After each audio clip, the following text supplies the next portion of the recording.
মদিনার নবী বলেন, ওরে গুনাহগারের দল, কবরে যাওয়ার আগে সাবধান।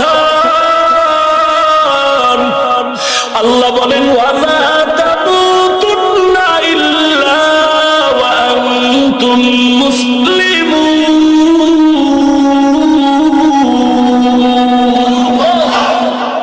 মুসলমান না হয়ে কবরে আসবি না।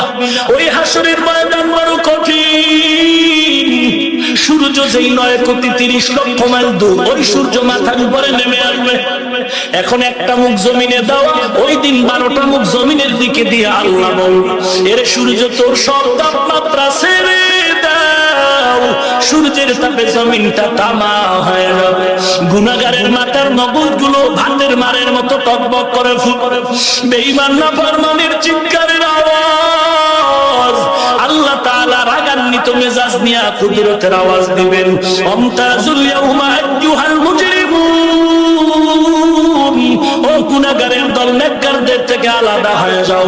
আমি আজ নেককারের ডান হাতে আমলনামা দিয়ে জান্নাতে পাঠিয়ে দিব, আর যারা গুনাহগারের দল, ওদেরকে বাম হাতে আমলনামা দিয়ে ওজন দিয়ে জাহান্নামে পাঠিয়ে দিব। এই ভয়ে গুনাহগারের আলাদা হতে চায় না। আল্লাহ তখন নিজ কুদরতি জিম্মায় বাছাই করবে, গুনাহগারগুলো আলাদা করবে। আল্লাহ যখন বাছাই পর্ব শুরু করবেন, গুনাহগারের দল চিটার মতো উড়িয়া জাহান্নামের রাস্তায় পড়ে যাবে। আল্লাহ কুদরতি আওয়াজ দিয়া বলবেন, ওয়াসিকাল লাযিনা কাফারু ইলা জাহান্নামা যুমারা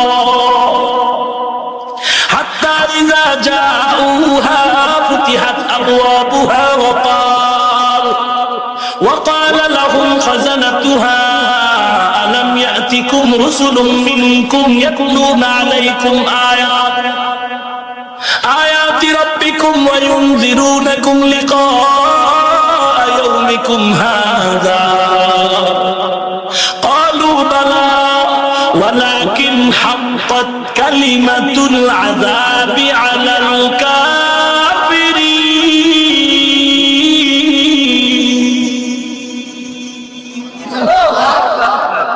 জাহান্নামের আয়াত পারলে কলম দিয়ে মুছে ফেল।